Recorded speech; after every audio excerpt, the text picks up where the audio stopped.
Social media, usar o chat GPT tá acabando com o seu conteúdo? Olá, social media, eu sou Letícia Ferraro, criadora do LF Lab. Aqui no LF Lab eu sempre vou te ajudar a se desenvolver como estrategista de conteúdo e transformar o jeito que você pensa e cria conteúdo para as redes sociais. A gente vai falar sobre duas coisas que estão acontecendo ao mesmo tempo e que estão afetando várias pessoas, mas eu vou falar, claro, no âmbito do nosso trabalho enquanto sociais mídias. Tem um fenômeno no mundo acontecendo que tem nome que é brain rot, apodrecimento cerebral. É um consumo extremamente, ele vem, na verdade, de um consumo infinito de conteúdo curto, que deixa a nossa mente, tipo assim, cheia de conteúdo que a gente não vai usar pra absolutamente nada. E a segunda é o uso da IA, né? Principalmente a ChatGPT, como se para que as pessoas que usam como se a vida delas dependesse totalmente do chat. E o impacto disso na nossa capacidade de pensar, na nossa capacidade de criar, na nossa capacidade de cuidar das coisas, da nossa vida como profissionais de criatividade, como profissionais de estratégia, né? Principalmente quando a gente fala que a gente entrega algo pro cliente 100% feito pelo chat GPT, né? Primeiro vamos falar de brain rot. Brain rot, eu posso estar pronunciando super errado porque eu não sou pessoa do inglês, mas ele é um termo que foi criado pra falar sobre, tipo assim, aquele momento em que você percebe que você não consegue ler, você não consegue assistir conteúdo se não for no 2x, você tá com a mente cheia, sempre esgotada, não consegue fazer nada, tipo assim, sabe? Você fica sempre acelerada, sempre quer fazer as coisas correndo. Então, aquela criatividade que não flui também. O brain rot, eu vou parar de ficar pronunciando, que eu acho que eu tô falando super errado, mas enfim. É uma deterioração do nosso estado mental, do nosso estado intelectual, da nossa capacidade, né? Ligada ao consumo excessivo de conteúdo curto, né? Então, associado ao conteúdo das redes sociais no geral. Então, quando a gente sai do termo e a gente olha para pesquisa sobre o mesmo tema, é que fica um pouco mais sério, né? Quando a gente fala de profissionais de criatividade. Porque a gente vive de conteúdo, certo? A nossa vida é produzir conteúdo. E aí, outras pessoas têm aquela opção, né? Tipo assim, sair da rede social, ficar off. A gente não tem essa opção, né? E isso piora ainda mais porque tudo é 100% ligado ao nosso autocontrole quando se trata de consumo de redes sociais e a nossa atenção também. O que eu quero que você entenda é, se você sempre está consumindo e cada vez menos você está produzindo, você está criando cada vez menos você sozinha, você já está vivendo os efeitos da dopamina barata, do brain rot, enfim. Tudo isso atinge diretamente nós que trabalhamos com criatividade, porque a nossa ferramenta de trabalho é a nossa mente, é o nosso repertório, é a nossa criatividade, é a nossa leitura de cenário, é o nosso olhar estratégico, é a nossa criatividade, a nossa capacidade, sabe, de criar, de desenvolver coisas. Só que também tem um outro lado da coisa, que é o uso da IA, que é uma ferramenta excelente. Eu uso, tá? Eu uso muito. Só que existe um limite de uso. Quando você terceiriza todo o seu trabalho, até o seu pensamento, você não consegue nem pensar, entendeu? Até o seu pensar você terceiriza para IA. Até o seu pensamento é definido, é terceirizado para IA, a gente já começa a entrar num cenário muito pior. Num cenário em que é preocupante não só aqui, mas é preocupante mundialmente, não só para nós, profissionais de marketing, mas para o mundo todo. A gente está dependendo muito de soluções prontas e isso tudo está contribuindo para o apodrecimento cerebral, da gente não conseguir mais pensar, a gente não consegue mais desenvolver. Talvez você esteja nesse cenário agora. E não, eu não tô falando isso para você ter medo de IA, não é isso, tá? Mas para você ter medo de virar uma profissional que não tem nenhum raciocínio sem a IA. Esse é o ponto. E aí, tem um ponto que é a parte ética também da coisa, né? Então, existe o lado ético da coisa e o lado profissional. Quando o cliente ele está te pagando, quando ele está te contratando, ele não está contratando para você entregar um texto do chat GPT. Ele tá contratando a sua qualidade, a sua capacidade, o seu olhar técnico. O ChatGPT não tem isso. Ele tá pagando pra você pensar, pra você colocar o seu olhar, pra você estruturar, pra você entregar o melhor pra empresa dele. O cliente, ele está confiando em você, não na ferramenta. Quando você entrega algo 100% feito pelo ChatGPT, por exemplo, sem revisão, mesmo que revise, tá? Mesmo que revise, você tá quebrando totalmente a confiança do cliente por dois motivos. O primeiro é que você tá entregando um texto que parece genérico, repetitivo, que não tem estrutura de estratégia de conteúdo por trás, que não tem a sua parte criativa por trás. E outra coisa, você tá abrindo mão do seu lugar de estrategista. Você tá abrindo pro mercado uma venda de estratégia, mas o que você tá entregando é um monte de prompt que você ficou operacionalizando. Nossa, que palavra bonita, né? Operacionalizando o dia inteiro. Então, você precisa trazer visão, processo e criatividade para suas entregas. Se esse episódio já tá te ajudando a pensar um pouquinho mais sobre essa questão da IA, me dá um apoio rapidinho, eu juro pra você, vai ser super rápido. Se você estiver ouvindo no Spotify, segue o podcast, avalia com 5 estrelas, é super rápido. E se você estiver no YouTube, se inscreva no canal, deixa o like no episódio, por favor, tá? Então, Letícia, já que você não tá falando que não é pra gente deixar de usar o chat GPT, como que a gente usa sem prejudicar a nossa entrega, né? Sem prejudicar o nosso pensamento? Como que a gente faz pra usar e ser uma coisa legal, ser uma coisa bacana que não vai me prejudicar, né? Então eu quero mostrar pra você, não mostrar, né? Falar sobre a minha metodologia, falar sobre como eu trabalho, para que você consiga talvez testar esse modelo e ver se também funciona aí pra você. Beleza? Primeiro passo. Dentro do meu processo do primeiro mês do cliente, um documento chamado base estratégica, né? É um documento do processo de onboarding apresentado na terceira semana. Dentro desse documento tem tudo. Objetivo, persona, público, análise de perfil, tudo mesmo que eu alinhei com o cliente. Então, eu crio junto com ele ali no primeiro mês, eu valido com o cliente ali e tá tudo certo.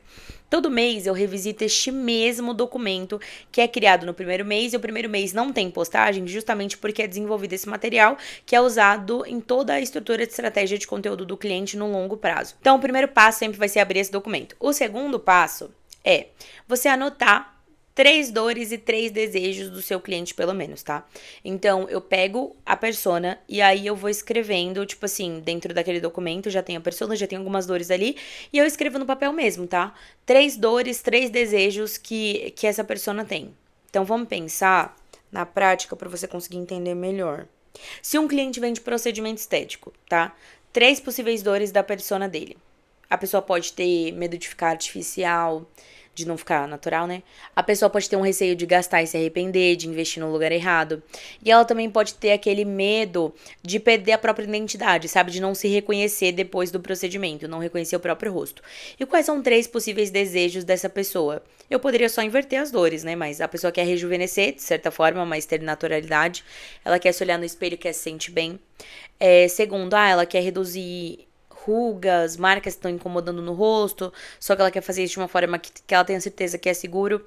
E o terceiro, quero reduzir o envelhecimento precoce, manter a minha aparência que o pessoal fala que é carinha de saúde na internet, né? E o terceiro passo, né, dessa criação é que para cada dor e para cada desejo eu vou puxar temas, até aí sem o uso da IA, tá?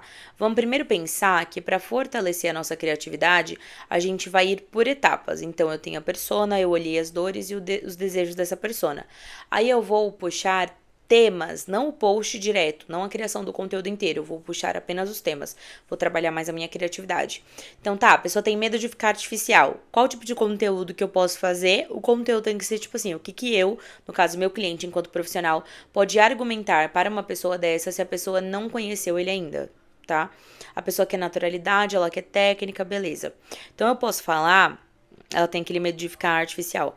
Eu posso falar justamente sobre como que eu, no caso o cliente enquanto profissional, trabalho os limites do cliente, do paciente ali, como que ele desenha ali, o que é o resultado natural. Posso mostrar um antes e depois explicando o processo de naturalidade de outro cliente. Posso falar sobre o processo de alinhamento de expectativa antes do procedimento. Posso falar sobre sinais, tipo, putz, não tá tão legal. Como você sabe que não é aquilo que você quer e como que a gente faz diferente do mercado, como que a gente desenha o protocolo para você. Vamos pensar na segunda dor, a pessoa que tem medo de gastar e que tem medo de gastar e se arrepender, né? Então, a gente pode falar sobre os critérios de escolha que essa pessoa vai ter para escolher aquele profissional. Então, por exemplo, como a escolha do profissional adequado, como que você faz, perguntas que você tem que fazer na avaliação, o barato que sai caro, então educar, conscientizar esse cliente, o que muda dentro do preço e do valor daquele profissional em específico, o que muda o valor agregado ao serviço que já existe, tudo, enfim. Então a gente pode pegar para responder sobre medo de não se reconhecer, falando sobre a estética individual para cada ser humano, falando sobre o protocolo individualizado. A gente pode falar que fazer procedimento não significa que você vai virar outra pessoa, pelo menos não deveria. Então, como que a gente faz os procedimentos mantendo a sua identidade? Como que a gente faz um planejamento do teu protocolo por etapas? Qual que é o momento de você não fazer um procedimento? Então, aqui eu tô falando, claro, né, das dores ainda, mas, tem os desejos, a pessoa quer rejuvenescer, mas ela quer naturalidade. Então, tudo bem, a gente pode falar sobre o que muda nos 30, 60 e nos 90 dias depois do procedimento. Como que a gente desenha um protocolo por fase? Como que a gente avalia o resultado progressivamente do procedimento que você fez, sabe? Outro desejo, não, eu quero reduzir as rugas, né, os sinais. Tá, o que você pode esperar do pós-operatório? Quais são os mitos? Quais são as verdades dessa recuperação, sabe? Quais são os cuidados que vão te fazer tanto evitar quanto manter? Evitar que aconteça mais e conseguir manter o procedimento, sabe? Claro, eu poderia continuar ali com outro desejo. O que acelera o envelhecimento, então, para a pessoa que quer prevenir o envelhecimento? Como que a gente combina a estética com o autocuidado que você pode manter em casa de alguma forma, sabe? Então, falar sobre protocolo de prevenção, enfim, tem muita coisa, né? Então, eu tô dando esses exemplos pra você conseguir entender. Então, eu vi a persona, aí eu mapeei as dores, com as dores eu mapeei os temas. Então, só depois que eu vou fazer uma criação diferente, entendeu? Só aí que eu vou desenvolver. Então, é nesse momento que eu começo a pensar e a refletir sobre o que é essencial falar nesse conteúdo, o que eu preciso. Então, ainda dentro desse processo, eu começo a escrever como que eu falaria, em qual ordem eu falaria, o que obrigatoriamente precisa conter dentro desse conteúdo. Então, eu tenho a estrutura. Eu escrevo todo o conteúdo já do roteiro de stories, deixo estruturado tudo bonitinho, aí no quarto passo eu uso o ChatGPT. Então, eu vou usar ele pra quê? Pra ele corrigir português. E tem uma coisa que eu faço, que eu vou ditar pra você, que é mais ou menos assim. No momento em que eu vou mandar pro ChatGPT, eu falo, você não tá autorizado a modificar nada dentro do meu conteúdo. Apenas a corrigir ortografia. Ou seja, se eu falei de um jeito, tem que ficar desse mesmo jeito. Você só pode mudar se tiver erro de concordância ou de escrita. De resto, no final de cada conteúdo que eu te enviar, você pode me enviar possíveis melhorias baseadas no objetivo que eu tenho. E aí você pode enviar a persona, documento e objetivo. Beleza. Aí, você consegue ter muito mais controle do que está sendo feito de fato. Você é a mente estratégica, você está baseando isso em alguma coisa, sabe? Você tá baseando na sua criatividade, não tá um conteúdo genérico. Você tá usando a IA em pontos específicos para avaliar se tem alguma melhoria, mas você já criou um conteúdo que é muito bom. E com as melhorias você pode ir mudando, entendendo o que precisa e você fazer, sabe? Então a gente tá no quinto passo, né? Não quinto ponto, a gente tem que revisar. Então, eu gosto de revisar com 3 filtros. Então, primeiro, essa versão final aqui do conteúdo tá alinhado ao objetivo do meu cliente? Gente, isso é o mais importante. Tá alinhado ao que o cliente vende, ao objetivo de negócio dele? Segundo, tá tecnicamente e eticamente correto pro nicho do meu cliente? Tem alguns nichos que são mais sensíveis, né? Então é importante filtrar isso. Terceiro, tá com cara de gente ou tá com cara de GPT? Porque às vezes a pessoa, vive em um universo paralelo, cria conteúdo no chat GPT e acha que ninguém vai perceber. Não é sobre, não é sobre isso, é sobre aquilo. Transforme que não sei o que, eleve que não sei o que, autêntico, propósito. Tem palavras que, são muito batidas do GPT. Letícia, mas eu já falava assim, você não usava travessão. Você não colocava ponto final onde é vírgula, sabe? Antes do mas ali. Então, convenhamos também, né? Você pode mentir pra si mesma, mas a gente tá aqui no papo de amigas. Não tô te julgando, tô te aconselhando. E como que a gente treina a nossa criatividade na prática sem a gente depender da IA, né? Se você sente que a sua criatividade não tá tão legal, que a sua criatividade tá fugindo ali do que deveria, você pode começar a treinar. Então, você pode começar reduzindo o consumo de vídeo curto antes de criar. Eu uso um aplicativo que o nome dele é Screen Zen. Screen Zen, tá? Então, Screen e o Zen de Zen. Tá? Tudo junto. Ele controla tanto os usos, ele é de graça, tá? Ele só é em inglês todo, mas é bem tranquilo. Ele controla a quantidade de vezes que eu posso acessar os grupos de aplicativos, o tempo que eu fico em cada sessão de desbloqueio ali do celular, o tempo entre uma sessão e outra, quais dias, quais horários, quais aplicativos, né? Enfim, o tipo de bloqueio para cada tipo de aplicativo, então é bem legal para cada grupo também. Você pode personalizar bastante, sabe? Então ele ajuda muito, eu gosto muito. Outra coisa que também pode te ajudar, fazer coisas diferentes. Se você fica consumindo muito conteúdo, às vezes fica consumindo muito a sua cabeça com vídeo curto, começa a fazer outras coisas, sabe? Como, por exemplo, vai fazer uma caminhada. Eu comecei a fazer, tá me ajudando muito na criatividade. Então eu faço caminhada ouvindo podcast, é ótimo, é perfeito. Para de ficar assistindo os vídeos no 2x. Para de ficar acelerado o tempo todo. Assim, você tem 2 cenários possíveis, né? Você pode produzir mais do que consumir ou consumir mais do que produzir. O seu hábito vai dizer onde você tá e onde você vai chegar. E, no geral, você tem que entender também que você não vai ficar mais criativa consumindo mais. Pelo contrário, você vai começar a se comparar mais, vai ser mais difícil. Então, tem que usar a mão na massa. Usar papel e caneta ajuda muito, sabe? A parte analógica, eu tenho voltado muito mais pra parte analógica, porque tem ajudado muito. Ah, não tá perfeito, não tá legal, não vai estar mesmo. Mas com o tempo você vai reaprender a criar, reaprender a usar a sua criatividade. E uma última coisa que eu faço, que eu gosto muito, muito, muito, muito mesmo, é ler. Tipo assim, eu gosto muito. Inclusive, o livro que eu tô lendo agora tá aqui do lado. E assim, me ajuda muito. Eu faço resumos, sabe? Tipo assim, eu deixo o celular longe. A leitura, pra mim, ela é 100% responsável por todos os temas do podcast. Um só foi uma sugestão de uma aluna, o restante foi 100% a leitura que me deu os temas, que me deu os insights.